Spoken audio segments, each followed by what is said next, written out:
I first heard about the folk school movement of Denmark about some 25 years ago.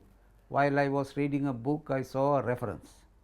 It immediately struck me as something that is quite in keeping with what I was thinking at the time. So, I started looking for more information. Finally, I found that in the Lutheran seminary in Kowloon, there was a number of books by Grundtvig, who was the founder of the folk school movement. And I read through all these books and I began to basically understand the approach, and I was really fascinated by this idea. Then we were working at the time with the Danish Center for Human Rights, and I told them about our interest, and they invited me for some research program they had, where I could stay for about 1.5 months or 2 months and study more into Grundtvig. During this time I was reading quite a lot about Grundtvig, and I began to see the importance he attached to the wisdom of people in the development of democracy, that participatory concept of the participatory democracy.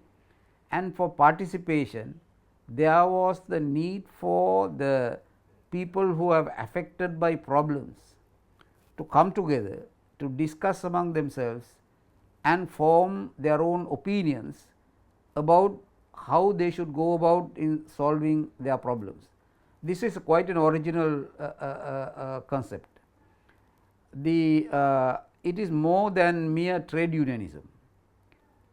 You do not just come for the sake of the organization, you come as a community. So, this community aspect is very fundamental to the folk school idea.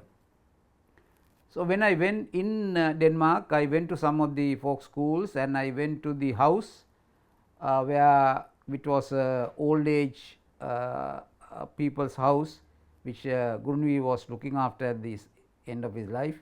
Statue is there, and I met some very good people, including a professor who was specialized in Grundtvig, and there I wrote a manuscript which later published as a book called Demoralisation Hope, where I discuss the concepts of democracy as understood by Grundtvig and compared it with an Indian leader, Ambedkar, Dr. Ambedkar's the leader of the Dalits and also a prominent Indian thinker and leader, that democracy is about people, and the genuine participation requires that community aspect, people forming their own opinions about their problems and being able to be in dialogue with government, so that the top down approach of government to do things will not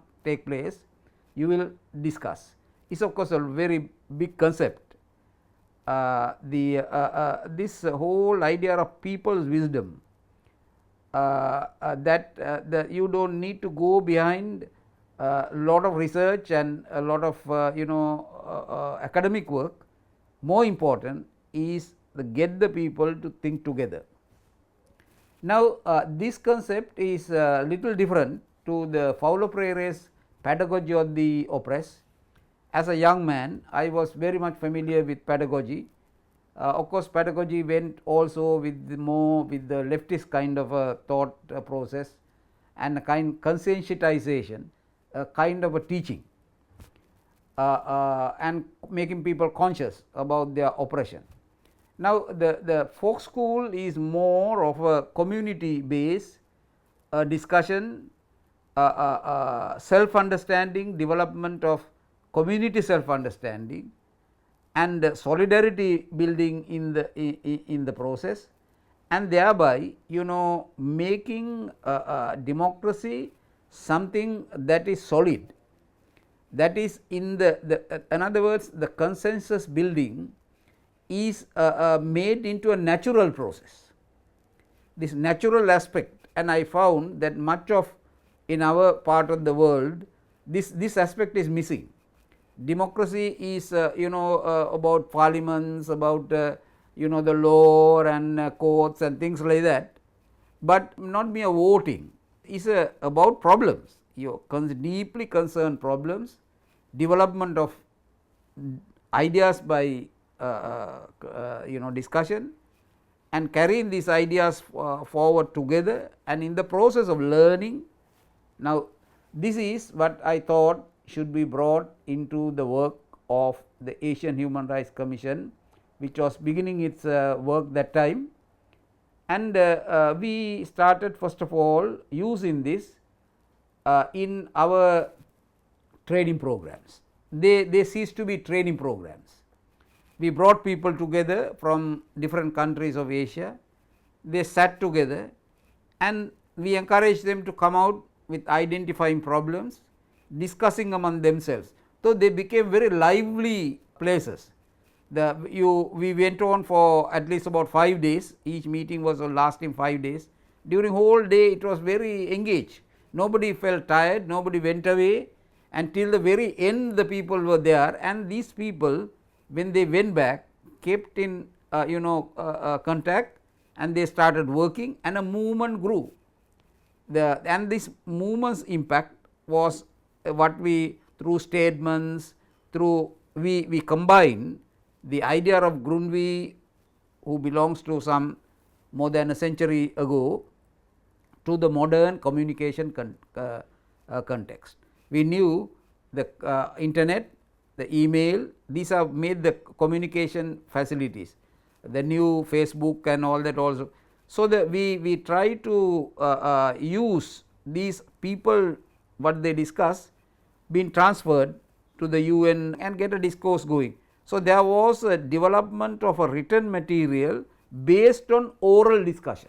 People discuss, then for the purpose of other people to participate, we transmitted them also to writing. So, then now today we took it thereafter to various countries, forming groups. We started doing that.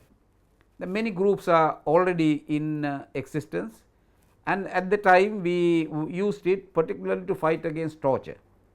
How to build a community approach to fight against torture, how to bring a torture victim to talk to a community, how the community can help him, and the community can help him in the legal process, thereby get a discussion in the country as to the correctness or the wrongness of torture, and how to change these attitudes which were in support of torture. Very often so attitude changes, to bring about attitude changes in society.